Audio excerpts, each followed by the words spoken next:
Lluc, capítol 18, versets 9 al 14. Jesús proposà una altra paràbola a uns que es refiaven de ser justos i menyspreaven els altres. Dos homes van pujar al temple a pregar. L'un era fariseu i l'altre publicà.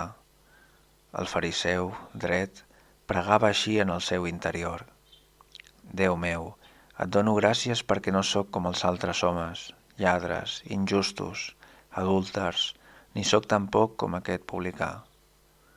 Dejuno 2 dies cada setmana i dono la desena part de tot el que guanyo o adquireixo.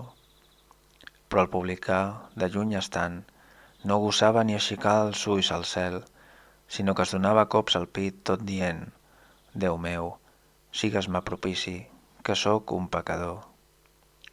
Jo us dic que aquest va baixar perdonat a casa seva, i no l'altre, perquè tothom qui s'enalteix serà humiliat, però el qui s'humilia serà enaltit.